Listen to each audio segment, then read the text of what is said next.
No time for complacency in England's long apprenticeship journey. Professor Tom Bewick recently attended the inaugural International Conference on Delivery and Policy of Degree and Higher Apprenticeships. The following article is based on the speech he gave, held at Staffordshire University on 22 June 2023. In 1562, the English Parliament passed the world's first recognised national apprenticeship legislation. The Statute of Artificers Act saw the transfer of power to regulate the supply of labour to the economy, mainly an agricultural society back then, from feudal guilds to the Elizabethan state. It feels like this country has been in a constant dialogue about the role and purpose of apprenticeship ever since. Whatever the century, at the heart of apprenticeship policy, you'll find a real concern about how best to support the individual, who is in productive terms, still a novice. How do we enable a person to find mastery in the skills required for a changing world of work? As then, the challenge now, is broadly the same. How do we enable a person to find mastery in the skills required for a changing world of work? As the home of Josiah Wedgewood, 1730 to 1795, Staffordshire knows all about innovation. Pioneering the idea of the industrial division of labour, Wedgewood was able to mass-produce an array of ceramics products and export them all over the globe. He started his apprenticeship as a potter in 1744, at the age of 14, and by the time he reached 29, he had already set up the first factory to manufacture and experiment in new glazing techniques. As a lifelong abolitionist, Wedgewood campaigned against the slave trade. It's great to see the spirit of apprenticeship continues to live on in Stoke-on-Trent today, and the wider potteries.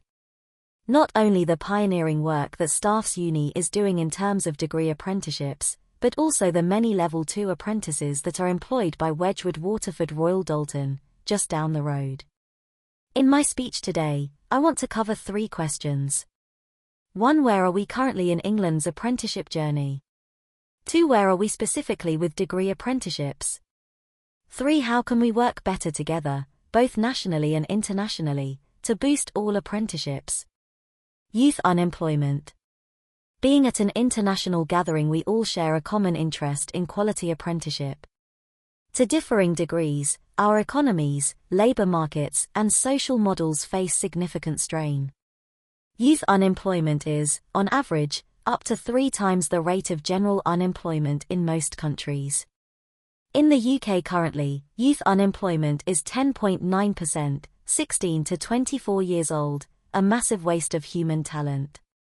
Yet, policymakers largely shrug their shoulders when they are challenged on the rapid decline in apprenticeships currently available for the under-25s. So what needs to change? We need to end such complacency as soon as possible. It's a few years old now, but the study by the McKinsey Centre for Government on Youth Employability and Career Transitions provides an excellent backdrop to what we are discussing at this conference. The researchers found that employment progression for many people these days is akin to a broken bridge. What they were referring to was the transmission mechanism in the labour market, supply and demand, is at best opaque. In other ways, the transmission mechanism from education into work is in crisis.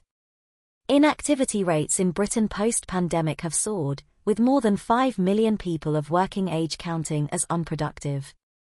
Apprenticeships are vital, because they are one of a few really established ways of repairing the broken bridge, helping individuals transition from classroom study with the applied skills required in the workplace, particularly for young people. Skills gaps are not the figment of policymakers' imagination. The broken bridge metaphor is the result of labour markets functioning at a suboptimal level. They are what the academics David Feingold and David Soskice described in the Oxford Review of Economic Policy, 1988, as Britain's woeful lack of training, leading to a low-skills equilibrium.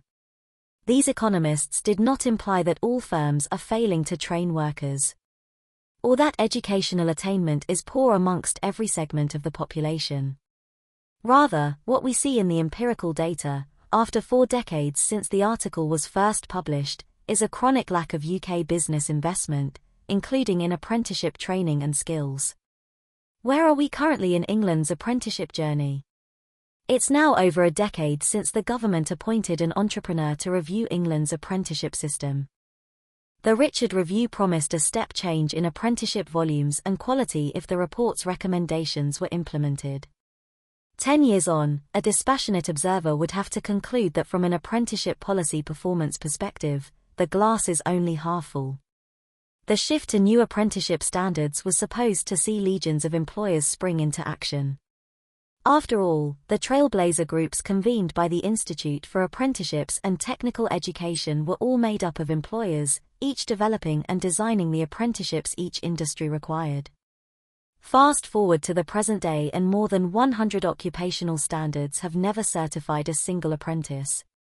Hardly a great advert for a so-called employer-driven system.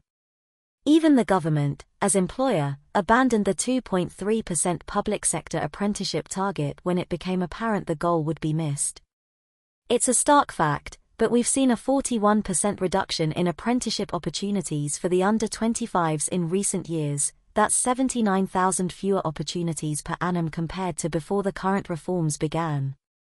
Entry-level, or Level 2 apprenticeships, would usually form the bedrock of any attempt to sustain opportunities for those starting out or retraining for a new career via apprenticeship. But since the levy was introduced in 2017, the number of starts at Level 2 has plummeted. It's resulted in a spending reduction of more than £200 million on this kind of entry-level provision. Meanwhile, spending on higher-level apprenticeships has skyrocketed, by more than £300 million since 2017.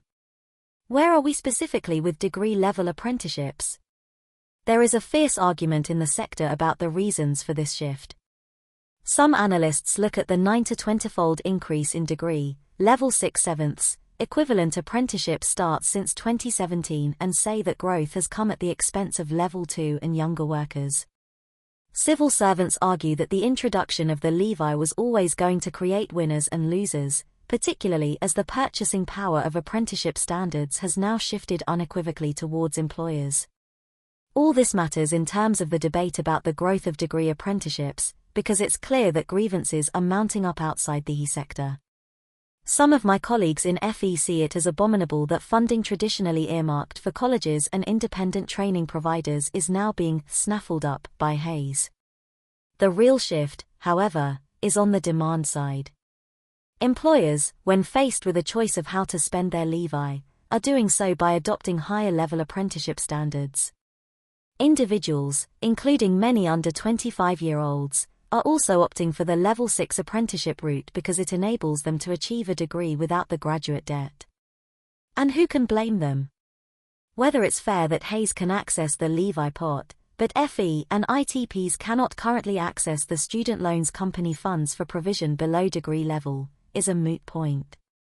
Perhaps opening up the entire £20 billion government currently spends on post-18 tertiary education in England, by not discriminating by institution or route, could be one way of levelling the playing field.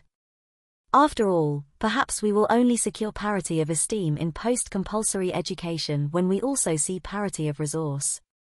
That said, we shouldn't let the current furore about the collapse in Level 2 apprenticeships and the growth of Level 6 to 7 starts act as a reason not to wholeheartedly get behind the continued expansion of a strong degree-level earn and learn route. Only a third of employers say that graduates have the required skills when they join the workforce. Going back to the McKinsey report I referenced earlier, only a third of employers say that graduates have the required skills when they join the workforce. The Office for National Statistics, ONS, estimates that a third of UK-born degree alumni were in non-graduate jobs in 2019. And the Treasury estimates that half of all HE loans in the UK will never be paid back. It all adds up to a tragic waste of human potential and a gigantic loss of public money. Degree apprenticeships are helping to reinvent what higher education means in the 21st century. It's great to see that the team here at Staffordshire University are at the forefront of bringing about such fundamental change. My paper giving independent advice about how to boost degree apprenticeships. Last July, I was asked by the House of Commons Education Select Committee for independent advice about how to boost degree apprenticeships. You can look up the paper on the committee's website, or access it here. In my paper, I reminded MPs of the policy imperatives. In particular, not enough small and medium-size enterprises, SMEs, are involved in apprenticeships. In fact, the numbers engaged are woeful. When you think that there are over 4 million firms in England that could take on apprentices, currently only about 120,000 employers do so. The levy is a tax that applies to just 2% of British firms. On the supply side, we have this massive expectations gap at the moment, where 2 in 3 people who sign up to UCAS say they are interested in an apprenticeship. Yet, in reality, only a minority will ever secure a placement. I applaud the efforts of UCAS to put apprenticeship opportunities on their clearing platform for the first time from late 2023. The danger, however, is that perversely, it could lead to huge disillusionment amongst prospective apprentices, particularly if UCAS applicants continue to find there are simply not enough employer slots available. This is now the central dichotomy that policymakers have to get to grips with. It's why I wrote in my paper to MPs that perhaps only some kind of wage subsidy support scheme for SMEs is likely to rocket boost the numbers of degree apprentices in a significant way. During the pandemic, as part of the various emergency measures, the government did introduce a £3,000 wage subsidy element to apprenticeships, which saw a significant boost in take-up. We need to learn from these recent examples of what works. How can we work better together, both nationally and internationally, to boost all apprenticeships? I'm a firm believer that the way to develop a world-class system of apprenticeships is to learn from the rest of the world. That's why this inaugural international conference at Staffs Uni is so important.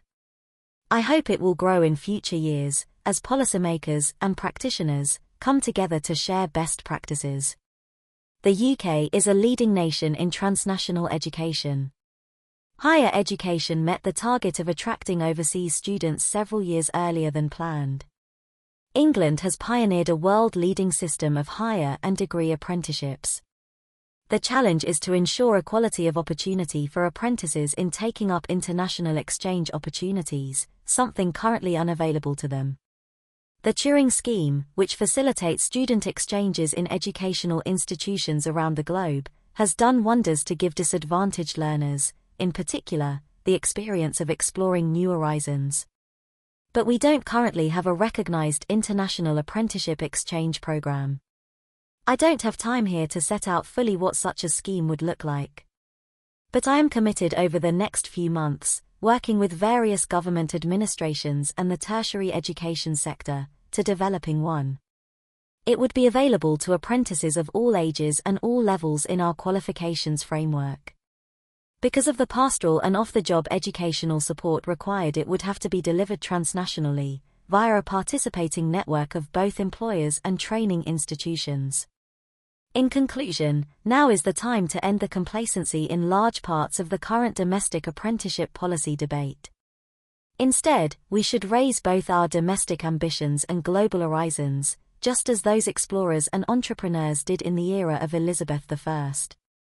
Professor Tom Bewick is the Chief Executive Officer of the Federation of Awarding Bodies, the Chief Executive Officer Designate of Ectis Limited, from the 1st of October 2023, and Visiting Professor of Skills and Workforce Policy at Staffordshire University.